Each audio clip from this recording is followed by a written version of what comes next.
जैत्रयात्रा इति ना विश्वयात्रा जैत्रयात्रा इति ना विश्वयात्रा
प्रवेश में परवशं प्रवेश में परवशं जीवात्मा परमात्मा ललय में जीवात्मा परमात्मा ललय में आयोग में संयोग में आलयं देवालयं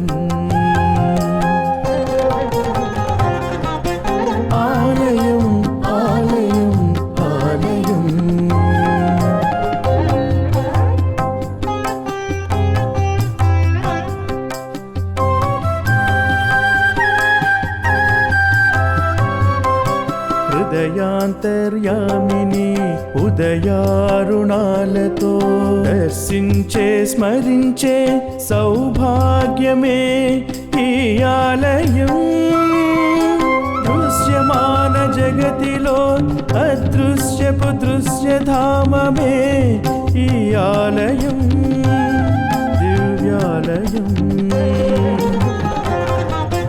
ఆలయం ఆలయం ఆలయం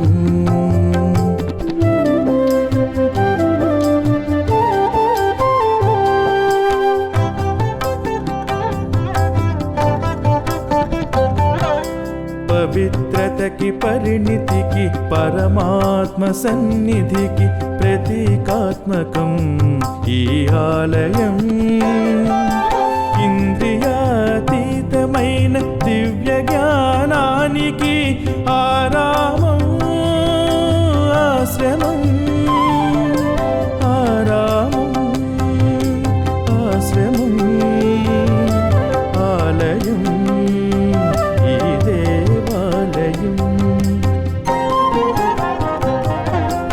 ఆలయం ఆలయం ఆలయం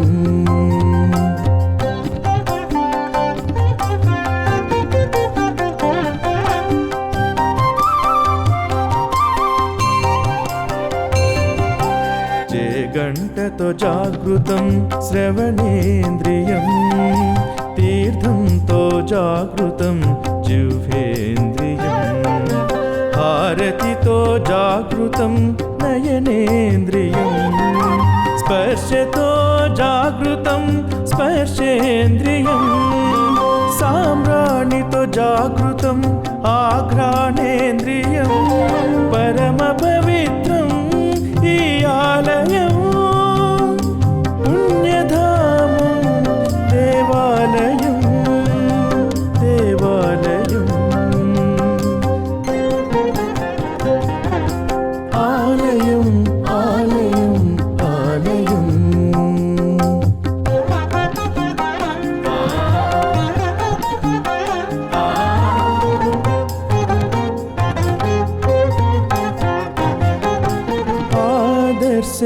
దర్శనం విగ్రహం ఆరామమే ఆశ్రమం స్వయం యొక్క నిధికి సన్నిధి స్వయం యొక్క నిధికి సన్నిధి ఆలయం దేవాలయం దివ్యాలయం ఆలయం ఆలయం ఆలయం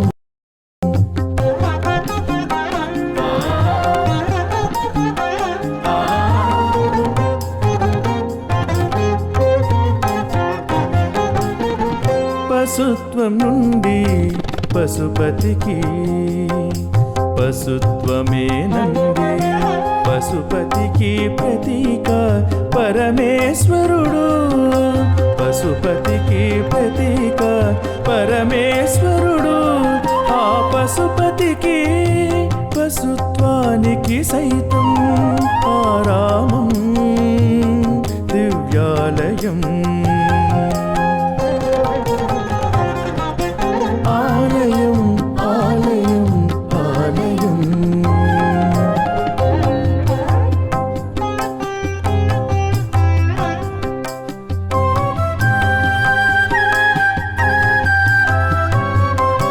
గోపుర కలశం నుండి గర్భగుడి దాకా ఆలయ ప్రాంగణమంతా పరమం పవిత్రమే ఆలయము అణువణువు ప్రతి ప్రక్రియ ఈ ఆలయం దివ్యాలయం ఆలయం ఆలయం ఆలయం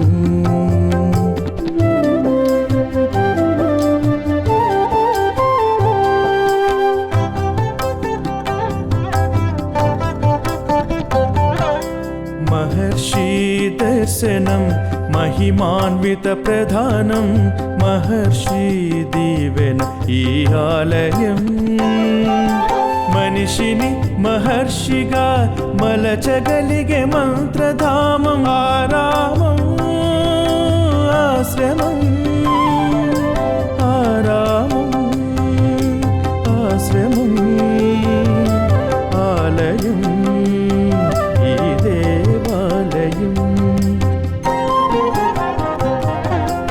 ఆలయం ఆలయం ఆలయం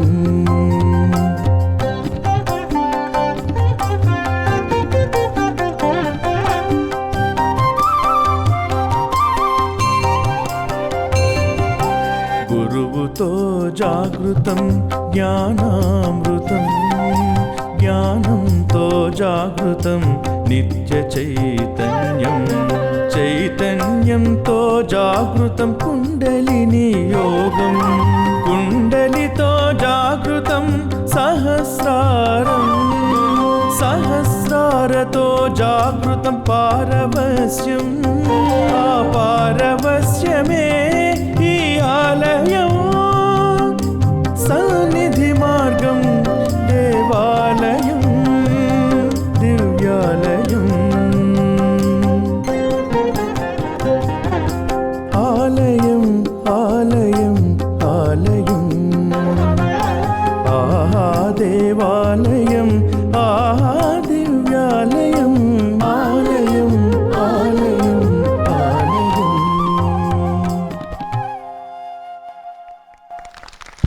ఆ సాంగ్ మొత్తం సుమారుగా 14.5 minutes వచ్చింది స్పాన్. ముఖ్యంగా లిరిక్ ఉందండి.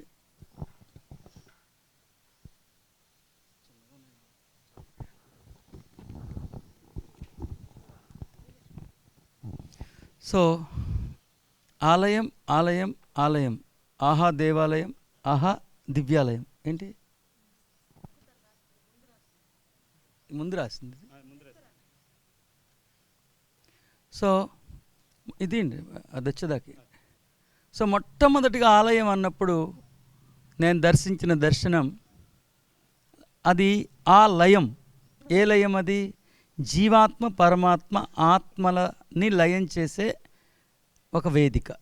జీవాత్మ ఆత్మ పరమాత్మల్ని లయం చేసే ఒక వేదిక. అలయం కాదు, అది ఆలయం. అవును, ఆలయ ప్రవేశమే పరవశం, ప్రవేశమే పరవశం. రెండుసార్లు అన్నాడు కదా, ప్రవేశమే పరవశం, ప్రవేశమే పరవశం, పరాన్ని వశం చేసుకోవటం. ఒకటేమో బ్రహ్మానంద పారవశం. ఆలయ ప్రవేశమే పరవశం ఒకటి, పరవశం ఒకటి. ఆలయ ప్రవేశమే పరవశం, ప్రవేశమే పరవశం. జీవాత్మ పరమాత్మల లయమే, జీవాత్మ పరమాత్మల లయమే, ఆ యోగమే, ఆ సంయోగమే ఆ ఆలయం, దేవాలయం, ఆలయం, దేవాలయం. హృదయాంతర్యామిని ఉదయారుణాలతో దర్శించి స్మరించే సౌభాగ్యమే ఈ ఆలయం. దృశ్యమాన జగత్తులో అదృశ్య దృశ్యధామమే ఈ ఆలయం, దివ్యాలయం. అంతే కదా, ఈ దృశ్యమాన జగత్తులో అదృశ్యం యొక్క ధామం. సో అన్నీ కనిపిస్తున్న ఈ దృశ్యమాన జగత్తులో అస్సలు కనిపించని అదృశ్యమైన దైవాన్ని దర్శింపచేయగలిగే ధామం. కాబట్టి దృశ్యమాన జగత్తులో అదృశ్య దృశ్యధామమే ఈ ఆలయం, ఈ దేవాలయం. అలాగే హృదయాంతర్యామిని, హృదయంలో ఉన్న అంతర్యామిని ఉదయారుణాలలో, అరుణోదయం అంటేనే అలాగే ఉదయారుణం, అరుణోదయం లాగా ఉదయారుణాలలో దర్శించి స్మరించే సౌభాగ్యమే, దర్శించవచ్చు, స్మరించే సౌభాగ్యమే ఈ ఆలయం. అది మొదటి చరణం. హృదయాంతర్యామిని ఉదయారుణాలలో దర్శించి స్మరించే సౌభాగ్యమే ఈ ఆలయం. దృశ్యమాన జగత్తులో అదృశ్యపు దృశ్య ధామమే ఈ ఆలయం, దేవాలయం, విద్యాలయం. పవిత్రతకి, పరిణితికి, పరమాత్మ సన్నిధికి ప్రతీకాత్మకం ఈ ఆలయం. పవిత్రం అంటే ఎప్పటికీ అపవిత్రం అవ్వని దాన్ని పవిత్రం అంటారు. పవిత్రతకి, పరిణితికి, మెచ్యూరిటీకి, పవిత్రతకి, పరిణితికి, పరమాత్మకి, పవిత్రతకి, పరిణితికి, పరమాత్మకి ప్రతీకాత్మకం ఈ ఆలయం.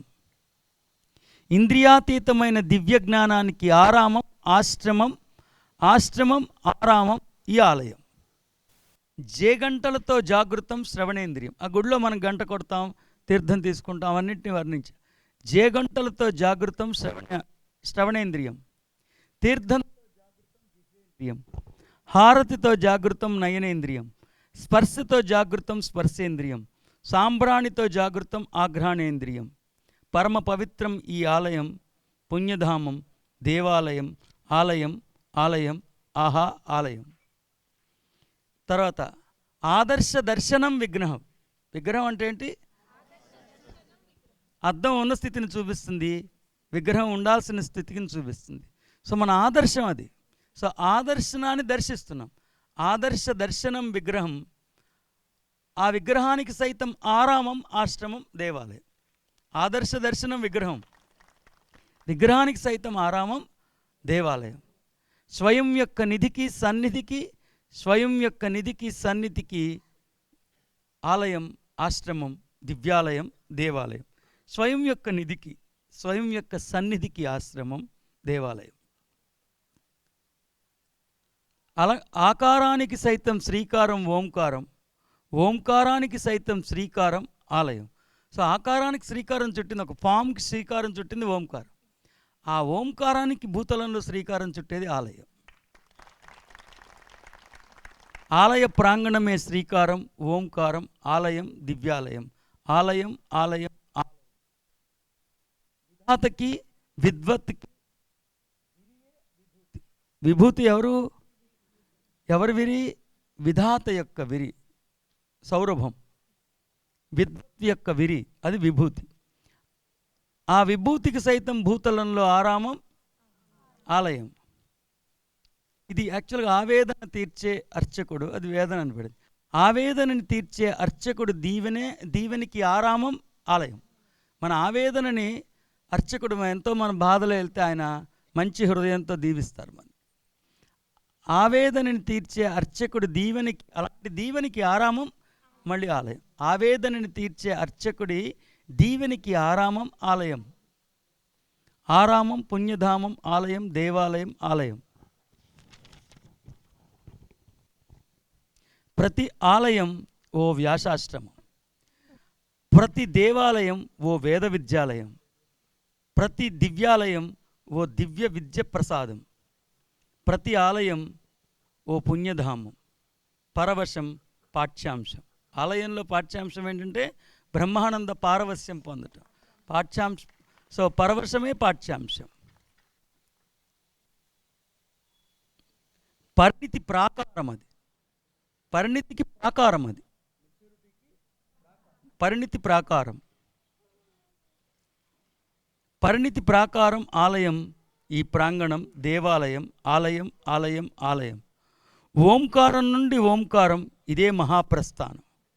ఓంకారం నుంచి ఓంకారం, అంతే కదా. మనం ఓంకారం నుంచి మొదలై మళ్ళీ ఓంకారంలోకి వెళ్తాం. ఇదే మహాప్రస్థానం. ప్రదర్శనానికి సైతం ప్రాకారమే, పుణ్య ప్రాకారణమే ఈ సంస్కరణాలయం, ఈ దివ్యాలయం. సో ఓంకారం నుండి ఓంకారం ప్రస్థానం. ఆ ప్రస్థానం ఏంటి? ఆలయంలో ప్రదర్శన. ఆ ప్రదర్శనానికి సైతం మళ్ళీ ఆరామం ఏంటి? ఆలయం. ఓంకారం నుండి ఓంకారం, ఇదే మహాప్రస్థానం. ప్రదర్శనకి సైతం ప్రాకారం, పుణ్య ప్రాకారం, సంస్కరణాలయం. సంస్కరణాలయం అంటే సంస్కరణాలయం, ఆలయం.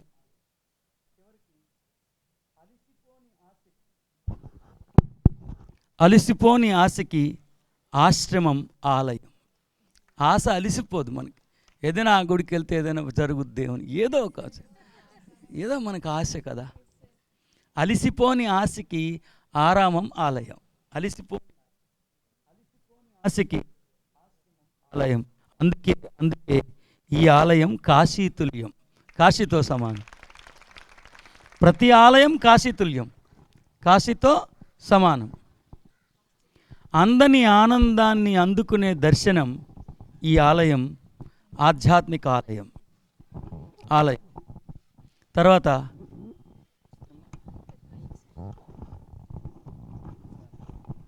కింద ఉంది చూడు. తర్వాత మధురం మధురం మందిర దృశ్య కావ్యం. ఆ దృశ్య కావ్యం కూడా మందిరం ఎంతో బాగుంటుంది. మధురం మధురం మందిర దృశ్య కావ్యం. ధరాధర దృశ్య కావ్యం. ధర భూతలం, అధర భూతలం యొక్క అధరాల్లోంచి ఉట్టిపడిందే ఈ దృశ్య కావ్యం. ధరాధర దృశ్య కావ్యం ఆలయం. ధరాధర దృశ్య కావ్యం ఈ ఆలయం. మధురం మధురం మందిర దృశ్య కావ్యం. ధరాధర దృశ్య కావ్యం మానవుని హృదయ ఉదయ సుప్రభాత గీతిక. ఆధ్యాత్మిక ప్రాంగణం, మహాప్రస్థానం, ఆలయం ఈ దేవాలయం. మానవుని హృదయ ఉదయ సుప్రభాత గీతిక. మానవుడి హృదయంలో ఉన్న దైవం ఉదయించినప్పుడు వచ్చే గీతిక ఈ సుప్రభాత గీతిక. మానవుని హృదయ ఉదయ సుప్రభాత గీతిక ఈ ఆధ్యాత్మిక ప్రాంగణం, మహాప్రస్థానం, ఆలయం ఈ దేవాలయం. మహాశివుని మహాలయం మానవుని హృదయం. నిజానికి మహాశివుని మహాలయం ఎక్కడుంది? మానవుని హృదయం. మహాశివుని మహాలయం మానవుని హృదయం. హృదయ ఉదయ గీతం ఈ దేవాలయం. అర్చకుడు ఉచ్చరించే ప్రతి సుశబ్ద తరంగం స్వయం యొక్క వైభవం, దివ్య వైభవం. అర్చకుడు ఎన్నో చెప్తారు, అవన్నీ ఏంటి? మన స్వయం యొక్క ఐశ్వర్యం. సో అది రాస్తాం. అర్చకుడు ఉచ్చరించే ప్రతి శుద్ధ తరంగం స్వయం యొక్క వైభవం, దివ్య వైభవం. ఈ వైభవానికి సైతం ఆరామం, ఆలయం, పరమ పవిత్రాలయం, దేవాలయం, దివ్యాలయం. తర్వాత పశుత్వం నుండి పశుపతికి.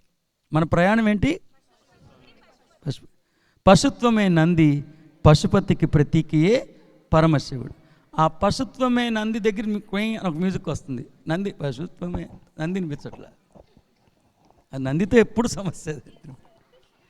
పశుత్వం నుండి పశుపతికి. పశుత్వమే నంది, పశుపతికి ప్రతీక పరమేశ్వరుడు. ఆ పశుపతికి, పశుత్వానికి సైతం ఆరామం దేవాలయం.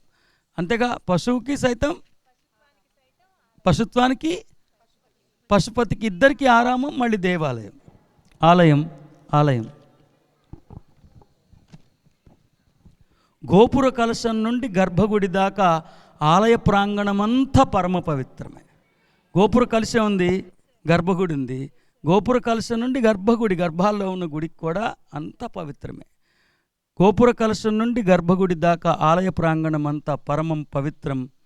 ఆలయపు అణువణువు ప్రతి ప్రక్రియ పవిత్రం, దివ్యాలయం. ఆలయంలో చేసే ప్రతి ప్రక్రియ దివ్యమే.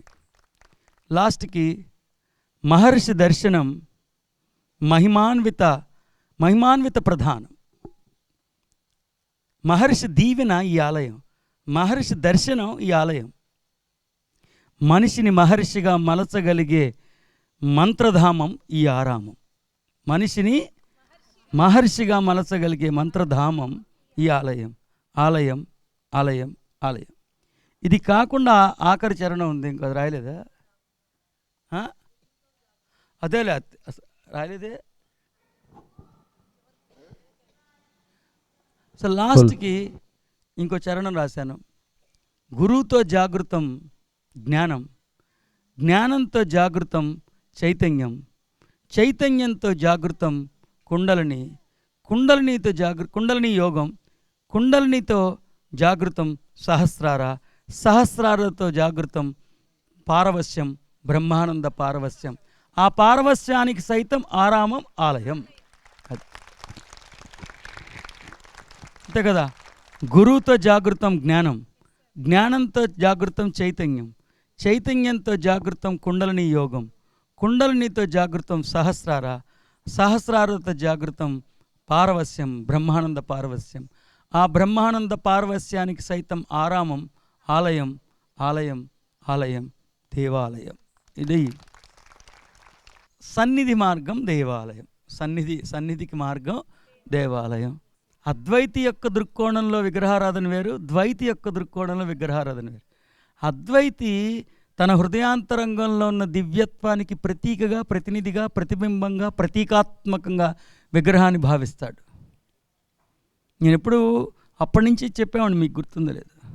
తాను వాంఛిస్తున్నది అప్పుడు అక్కడ లేదని తెలిసి కూడా, తాను ఆశ్రయిస్తున్నది తాను వాంఛిస్తున్నది కాదని తెలిసి కూడా, తాను ఆశ్రయిస్తున్న దాన్ని ఆశ్రయించిన వెంటనే తాను వాంఛిస్తున్న వాంఛ యొక్క స్ఫురణ తక్షణం పొందగలగటానికి ఉద్దేశపూర్వకంగా సాధకులు ఏర్పాటు చేసుకున్న ఒక ప్రక్రియ విగ్రహం. గుర్తుందా? దానికి ఎగ్జాంపుల్ కూడా చెప్పామండి. తాను వాంఛిస్తున్నది అప్పుడు అక్కడ లేదని తెలిసి కూడా, తాను ఆశ్రయిస్తున్నది తాను వాంఛిస్తున్నది కాదని తెలిసి కూడా, తాను ఆశ్రయిస్తున్న దాన్ని ఆశ్రయించిన వెంటనే తాను వాంఛిస్తున్న దాని యొక్క స్పృణ అంతరంగంలో కలగటానికి ఉద్దేశపూర్వకంగా ఏర్పాటు చేసుకున్న ఒక వెసులుబాటే, ఒక పరికరమే, ఒక ఏర్పాటే విగ్రహం. మనకు తెలుసు విగ్రహం దేవుడు కాదని, దేవుడి విగ్రహం కాదని. కానీ జెండాను చూడంగానే దేశభక్తి అనే స్ఫురణ మనలో ఎలా కలుగుతుందో, విగ్రహాన్ని చూసిన వెంటనే ఇక్కడి నుంచి వెంకటేశ్వర స్వామి దగ్గరికి వెళ్ళి లైన్లో నుంచి తోసేసిన ఒక్క క్షణమైనా ఎందుకు కళ్ళు మూసుకుంటున్నావు? అదేంటి మమ్మీ నీకు ఏమైనా మెంటల్ అంటే ఇక్కడి నుంచి కళ్ళు తెరుచుకుని ఆయన చూడటానికి వెళ్ళి అక్కడికి వెళ్ళి మూసుకుంటావేంటి అని అడుగుతుంది అమ్మాయి. జెండా చూడంగానే మనిషికి దేశభక్తి ఎలా కలుగుతుందో, విగ్రహాన్ని దర్శించిన వెంటనే అంతర్యామి యొక్క స్ఫురణ కలుగుతుంది. కాబట్టి ఇంద్రియాతీతమైన దైవాన్ని దర్శించాలి. కాబట్టి ఇంద్రియాలకి రెప్పల దుప్పటి మూతపడింది. నేను ఇప్పుడు కాదు, మొట్టమొదటి నుంచి చెప్తున్నా. అలాగే ఈ సెన్సరీ ఆర్గాన్స్ కూడా నేను ఫస్ట్ నుంచి చెప్తున్నా. అలాగే ఎప్పుడు నేను చెప్పాను, ఇవాళ దేవాలయాన్ని ఒకప్పుడు విద్యాలయాలని కదా. ప్రదర్శనం గురించి చెప్పా, పశుపతి తర్వాత పశుత్వం గురించి నేను చెప్పా. ఓకేనా? జయస్తు. That's it. సార్ మీరెప్పుడు మేము ఎంతో పవిత్రమైన వాళ్ళమని చెప్తూ ఉంటారు సార్. అది నాకు ఫస్ట్లో ఒప్పుకోవాలని అనిపించేది కాదు, మేమేంటి అన్నట్లు. తర్వాత మీరు గురువాగర్ధాయన్ మహా చెప్పినాక మీ పదం ఏదొచ్చినా అది ఓకే అన్నట్లుగా అలా అనుకునేదాన్ని సార్. ఈరోజు ఫోకస్ అయిపోయిన తర్వాత మీరు పాట పెట్టినప్పుడు ఇంత పవిత్రమైన వాళ్ళమా, ఇదే ఆలయం అని చెప్పారు కదా సార్ మీరు ఇంతకుముందు. ఇంత పవిత్రమైన వాళ్ళమా మేము సార్, ఇన్నాళ్ళు ఎంత ఇదిగా చెప్తున్నారు అంటే పూర్తిగా కూడా ఏం అర్థం కాలేదు, కానీ కొంచెం అది తెలుస్తూ ఉంది sir. Thank you so much sir. యాక్చువల్గా ఆ పాప చెప్పింది వాగర్ధాయన మహా. ఆ వాగర్ధాయన మహంలో వాక్కు, అర్థము, నమస్కారం 3 పదాలు కలిపి వాగర్ధాయన మహా. వాక్కు అర్థవంతమైన జ్ఞానాన్ని అద్భుతమైన వాక్కులో పొందుపరిచి ప్రయోగిస్తే ఆ వాక్కుకి నమస్కారం. వాగర్ధాయన మహా అంటే ఏంటి? అద్భుతమైన జ్ఞానాన్ని అద్భుతమైన వాక్కులో పొందుపరిచి ప్రయోగిస్తే అద్భుతమైన అర్థవంతమైన జ్ఞానాన్ని పొసిగి ఉన్న ఆ శబ్దశిల్పానికి నేను నమస్కరించుకుంటున్నా. అది వాగర్ధాయన మహా. అరుదైన వారే అద్వైతాన్ని ఆదరిస్తారు. ఆదరించిన వారిలో కూడా ఆదరించటం మొదలుపెట్టిన తర్వాత అప్పుడు ఇంకా అంటే అతడిలో ఉన్న అసురుడు చనిపోతేనే అతడు దైవంగా ఎదుగుతాడు. అతడిలో ఉన్న అసురుడు చనిపోవడానికి ఎందుకు ఇష్టపడతాడు చెప్పండి? అసురుడు ఇష్టపడ్డాడు. అర్థమైందా? సో అసురుడు తిరగబడతాడు. ఆ గురువు నుంచి మిమ్మల్ని తప్పించడానికి తప్పిస్తూ ఉంటాడు. ఎన్నో కుయుక్తులు పొందుతాడు, ఎన్నో కుట్రలు. వినేవాళ్ళ సంఖ్య విన్న తర్వాత కూడా అసురుడు బతకనివ్వడు, చంపేస్తాడు. మన గురువుని చంపేస్తాడు. ఆ దెబ్బ తట్టుకోలేక గురువు ఉపదేశించడానికి స్వస్తికి వెళ్ళి పారిపోతాడు. నేనేమన్నానంటే అద్వైతాన్ని ఉపదేశిస్తానని కంకణబద్ధుడిని అయ్యున్న నేను ఈ వ్యక్తిత్వం ఎన్ని నా మీద కుట్రలు చేసినా అయినా అద్వైతాన్ని ఉపదేశించి తీరత. అది పాట యొక్క అంతరార్థం. అది అయ్యా మీరు సౌలభ్యంగా కుర్చీలో కూర్చున్నారు.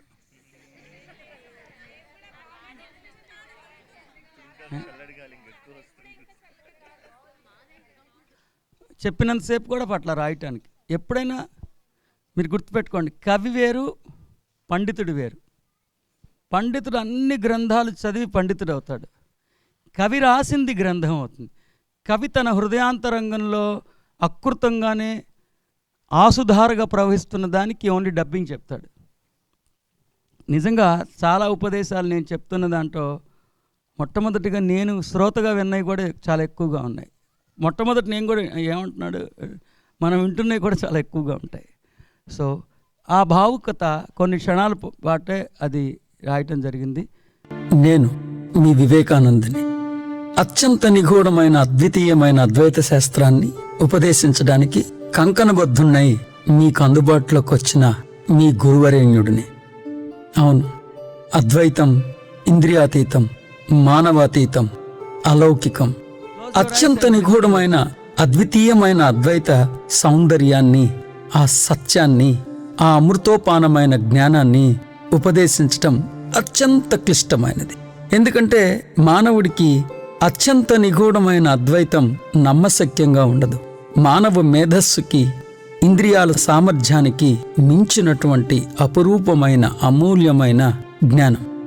అందుకే అత్యంత అద్భుతమైన అద్వైతామృతాన్ని ఆదరించిన వారి సంఖ్య ఎప్పుడూ అరుదుగానే ఉంటుంది.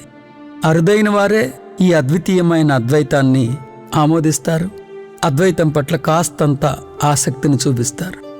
అలా ఎందరికో అద్వైతాన్ని ఉపదేశించడానికి ప్రయత్నిస్తే వారిలో ఏ కొందరో మాత్రమే అద్వైతామృతం పట్ల కాస్తంత ఆసక్తిని చూపిస్తారు. అలాంటి వారిని అక్కును చేర్చుకుని వారికి సుజ్ఞానాన్ని ఉపదేశిస్తూ ఉంటే ఆ సాధకుడిలో పొసిగి ఉన్న అసురుడు భరించలేడు. ఎందుకంటే ఎంతెంతగా అయితే మానవ మస్తిష్కంలోకి అద్వితీయమైన అద్వైతామృతం ఓ జ్ఞాన గంగలా ప్రవహిస్తూ ఉంటుందో అంతంతగా దివ్యత్వం వికసిస్తూ ఉంటుంది. కానీ సరిగ్గా అప్పుడే అసురుడు ఆ పరిమళాల్ని తట్టుకోలేడు, మానవుడి వికాసాన్ని తట్టుకోలేడు. మానవుడు దేవదేవుడిగా పరిణమించడాన్ని ఏ మాత్రం సహించలేక అసురుడు ఆ గురువుని వినాశనం చేయటానికి, ఆ గురువుని తప్పించడానికి, ఆ గురువుని హతమార్చడానికి ఎన్నో కుయుక్తులు పన్నుతూ ఉంటాడు. ఎందుకంటే ఆ గురువుని హతమార్చేస్తే, ఆ గురువు నీడలోంచి బయటకు వచ్చేస్తే ఇంకా అసురుడు శాశ్వతంగా ఉండొచ్చు. అందుకే తత్వజ్ఞానామృతాన్ని ఉపదేశిస్తున్నప్పుడు అసురు సంహారం గావింపబట్టం అత్యంత ప్రధానమైన అంశం. కానీ అసురుడు హతమార్చబట్టానికి ఎందుకు ఒప్పుకుంటాడు? అందుకే తత్వజ్ఞానామృతాన్ని ఉపదేశిస్తున్నప్పుడు అసురుడు ఆ గురువుని హతమార్చడానికి ఎన్నో కుయుక్తులు, ఎన్నో కుతంత్రాలు, ఎన్నో కక్షభూయిష్టమైన ఎన్నో దుశ్చేష్టలని చేస్తూ ఉంటాడు, ఎన్నో కుతంత్రాలని పన్నుతూ ఉంటాడు, ఎన్నో దుర్మార్గాల్ని చేస్తూ ఉంటాడు. వీటిని తట్టుకోలేక ఎంతోమంది గురువులు తత్వజ్ఞానామృతాన్ని ఉపదేశించడాన్ని ఆపేస్తారు. కానీ అద్వైతాన్ని ఉపదేశించడానికి కంకణబద్ధుణ్ణై మీకు అందుబాటులోకి వచ్చిన నేను, మీలోని అసురుడు నా మీద ఎన్ని దుర్మార్గాలు చేసినా అయినా అయినా అయినా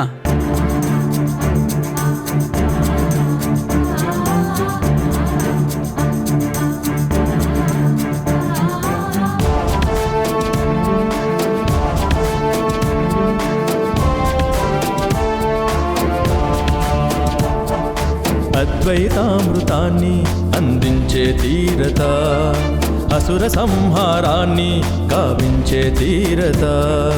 అద్వైతామృతాన్ని అందించే తీరత, అసుర సంహారాన్ని గావించే తీరత. ప్రేమ మాధుర్యాన్ని పంచే తీరత, ప్రేమ మాధుర్యాన్ని పంచే తీరత. మహాపురుషులు ఉపదేశించిన మహాజ్ఞానంలోని అంతరార్థాన్ని అనుష్ఠానం చేసి తీరత. అద్వైతామృతాన్ని అందించే తీరత, అసుర సంహారాన్ని గావించే తీరత.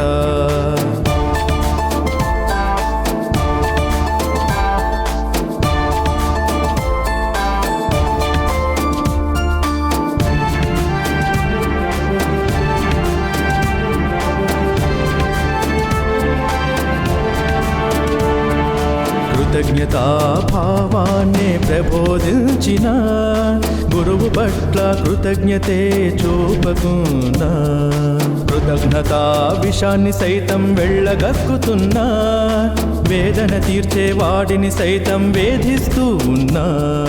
తరతరాలు తిమిరం నీలో తిష్ట వేసి కూర్చుంటే, తిమిరాన్నే తరిమి కొట్టగల తత్వజ్ఞానాన్ని అందిస్తుంటే, వెన్న ముద్దలే తిని వెన్నుపోట్లు పొడుస్తున్నా, వెన్న ముద్దలే తిని వెన్నుపోట్లు పొడుస్తున్నా.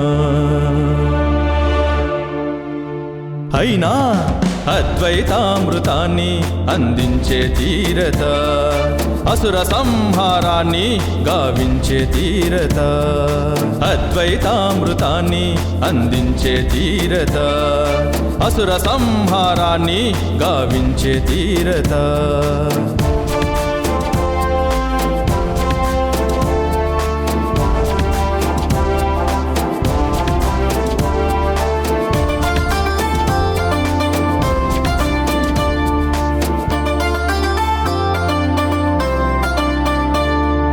స్వయాన్ని ఆవిష్కరించిన నీ గురువుని స్వయంగా నీవే ఆహుతి చేయాలని, మూడో కన్ను తెరిపించిన గురుని కళ్ళనే పెకలించడానికే ప్రయత్నించిన. విషం మింగి వివేకామృతం జ్ఞానాన్ని ఇస్తుంటే, జ్ఞానాగ్ని రగిల్చి నీలో మలినాలను తీస్తుంటే, ప్రక్షాళన చేసిన వాడినే అసూయాగ్నికి ఆహుతి చేసిన, ప్రక్షాళన చేసిన వాడినే అసూయాగ్నికి ఆహుతి చేసిన. అయినా అద్వైతామృతాన్ని అందించే తీరత, అసుర సంహారాన్ని గావించే తీరత.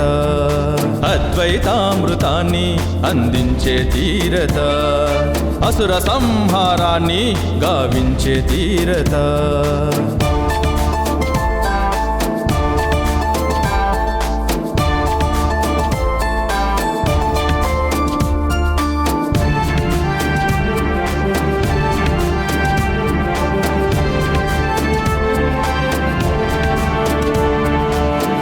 అహం బ్రహ్మాస్మి తత్వం బోధించిన నన్నే అహంకార మదంబుతో అణచివేసిన, పగ కసి కత్తులతో చిత్రవధలనే చేసిన, బోధలు చేసేవాడినే బాధిస్తూ ఉన్నా. కర్మ సిద్ధాంతం నిన్ను బంధించి వేయగా, కకావికలమైపోయి కొట్టుమిట్టాడగా, శృంఖలాలు తెంచిన వాడిని విశృంఖలంగా బంధిస్తుంటే, శృంఖలాలు తెంచిన వాడిని విశృంఖలంగా బంధిస్తుంటే. అయినా అద్వైతామృతాన్ని అందించే తీరత, అసుర సంహారాన్ని గావించే తీరత, అద్వైతామృతాన్ని అందించే తీరత, అసుర సంహారాన్ని గావించే తీరత, ప్రేమ మాధుర్యాన్ని పంచే తీరత, ప్రేమ మాధుర్యాన్ని పంచే తీరత, మహాపురుషులుపదేశించిన మహాజ్ఞానంలోని అంతరార్థాన్ని అనుష్ఠానం చేసి తీరత, అద్వైతామృతాన్ని అందించే తీరత, అసుర సంహారాన్ని గావించే తీరత.